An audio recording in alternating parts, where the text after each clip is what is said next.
What is going on, everybody? It's your boy CT Strange here with Project Underdog Podcast. If it is your first time tuning in, I just want to say I sincerely appreciate it. I'm very happy to have you. So check it out. I do know that in the internet age, there are a lot of phony gurus and self-proclaimed coaches that should not be talking about the things that they're talking about. And just so you guys know, if you are asking why the hell you should be listening to me, well, I'm a lifelong underdog that's overcome some odds in my life. I was born into a lower class, fatherless home, started doing drugs at a very young age, spent more time in jail than what I did college, which I never spent any time in college. But fast forward 14 years from when shit was going downhill, and I am a successful business owner. I write books, I write, perform, and record music. I compete in bodybuilding. I have unlimited freedom, awesome relationships, and a smoking fucking hot wife. You can go and take a look at some of my other videos or listen to some other podcasts, and you guys can get a backstory on where I came from. But I am no different than you guys. I came from shit, figured a few things out, and that's the purpose of this podcast. I just want to give back to you guys and give you some of the tools that I had used, I had discovered, that really made my life significantly better, and hopefully help you guys out. So with that being said, I want to talk about 3 things that I do that combat depression. 3 biohacks, 3 hacks that you may have never heard of that really fucking help treat depression, man. All 3 of these things work, and it's not your common stuff. So I'm sure you've heard, working out. That's a huge one. Being outside, taking a walk, getting sunshine. All of those things are extremely important, and those do help. But if we're talking about some really quick fixes, at least speaking for myself. Now, look, I am not a medical professional. I don't know what the hell I'm talking about. Don't listen to me. These are things that have worked for me. And they are backed by science, and I'll put links to videos from a few different doctors that go into more detail than what I can go into. All I can tell you is this shit works. So the first thing that I can tell you that has worked very, very well for me is fasting. And that can be intermittent fasting, or that can be long-term fasting. The longer you go, honest to God, the better you're going to fucking feel. 24, 48, 72 hours, if you can pull that off, you will see a big difference in your brain function, your sense of well-being, just your overall mood. Your brain produces something called BDNF. When you are depressed, you have less of that, and that is brain-derived nootropic factor. There we go. Remember that shit. Basically, it's your brain's ability to work, to be plastic, to adapt to what needs to happen, and to be malleable. So the little synapses in your brain that are firing, making connections, they're not all there when you're depressed, right? That's why you probably feel a big sense of brain fog whenever you're anxious or depressed. You just can't fucking think right. Your brain's foggy, and it's just a part of feeling bad, right? So when you restrict calories, when you fast, like I said, it could be 24, 48, 72 hours. The longer you go, the quicker the result and the more impactful, at least speaking for myself. Now, granted, if you're in a hardcore calorie deficit and you're losing weight already, don't be retarded. Don't be stupid with it.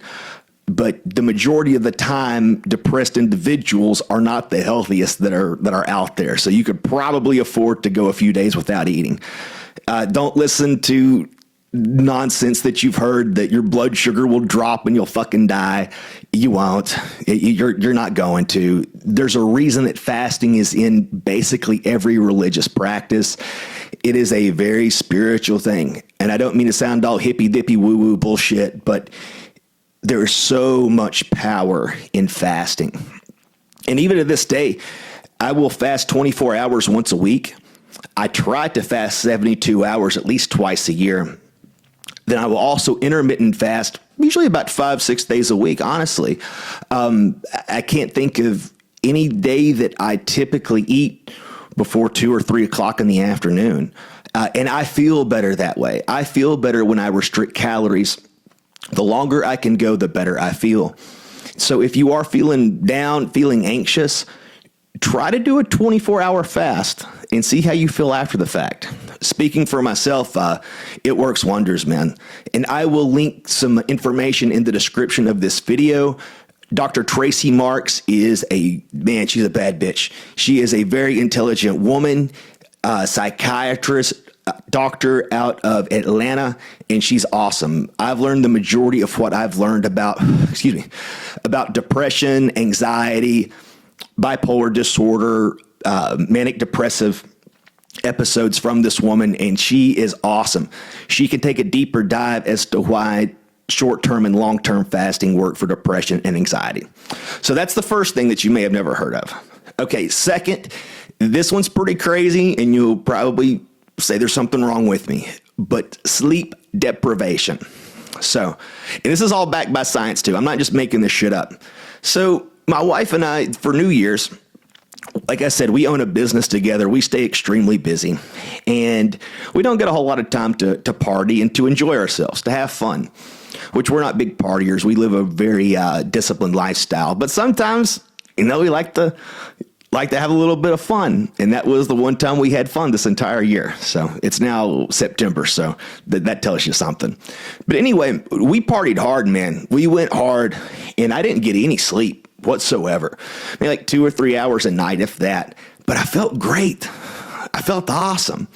It could have been all the strippers and everything else that we had to deal with. No, I'm joking, sort of. But no, I just had a great sense of well-being. And I had noticed other times when I go on vacation and we party hard, I feel really good. And it's not like intoxicated good. It's a sense of well-being. It's a sense of like, oh shit, I feel good. There's a pep in my step. I feel good. Listen, I've always battled depression. As a younger guy, growing up as a teenager, I was a depressed fucking kid, man. I had panic attacks often. I was put on Paxil, Prozac, Lexapro, had to go to counseling and shit. It fucking sucked. And I didn't know what was wrong with me, but we'll get into that at the end of the video, but into the podcast. But I've had a difficult time managing my mental health.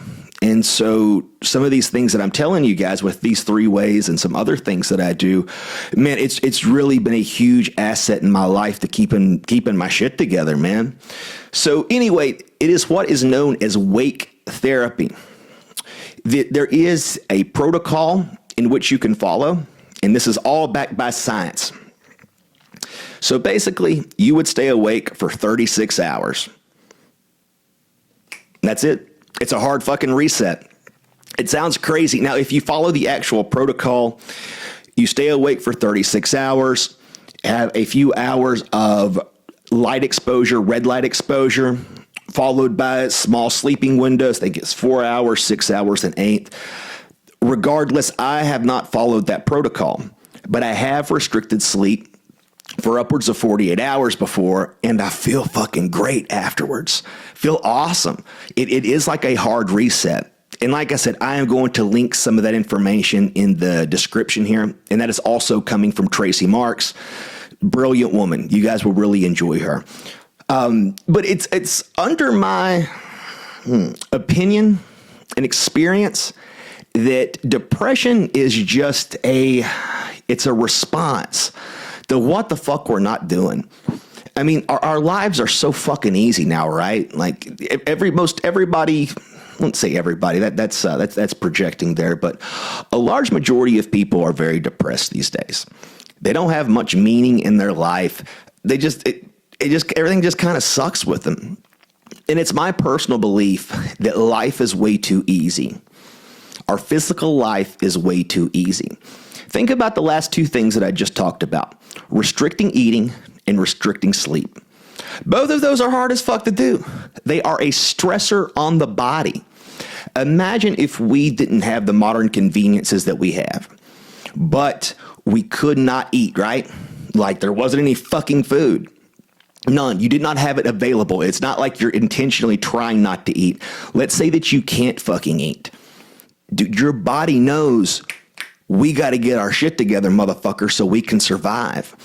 We are so overstuffed and overstimulated and under-challenged that life has lost all meaning, and now we feel it in a biological sense. It's not just that we think, man, what the fuck are we doing here anymore? No, the fucking cells in your body, the synapses in your brain, and the hormones that course through you are telling you, dude, life fucking sucks. So it's under my personal belief that depression comes from a lack of resistance. It's a lack of hard shit. You got to do hard shit to have a good life. I know it sounds fucking counterintuitive, but strength comes from resistance. There is no strength where there is not resistance.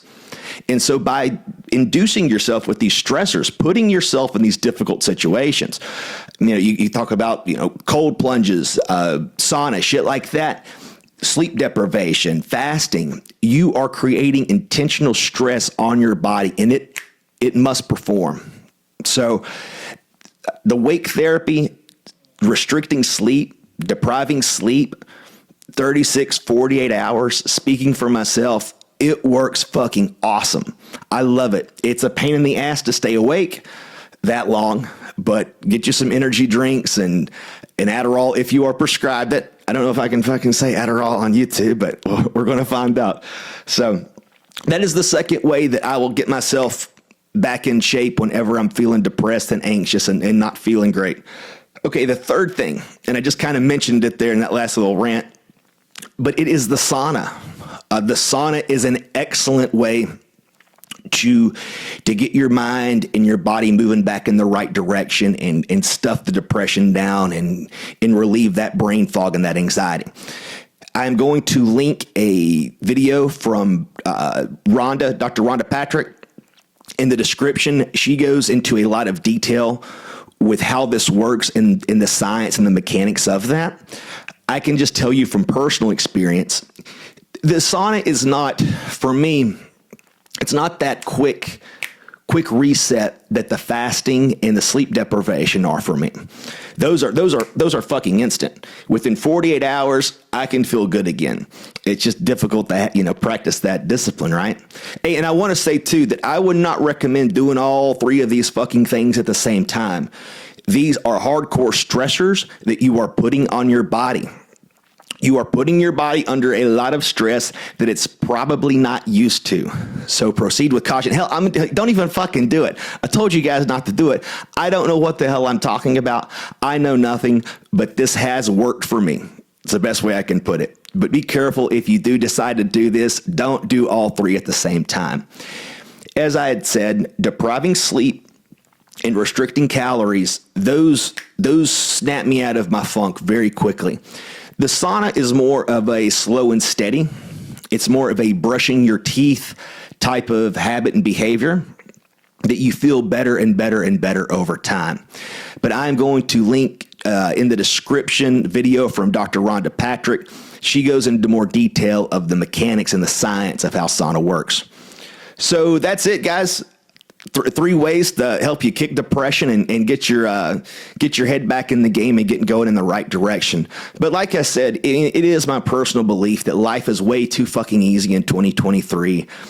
We are overstimulated. We have too many fucking options, and we don't have enough to fight against. We do have enough to fight against. It's just not in front of us. What we have to fight against, man, it's difficult. It's difficult to identify what the enemy is. And honestly, the enemy is comfort. The enemy is ease. The enemy is the path of least resistance.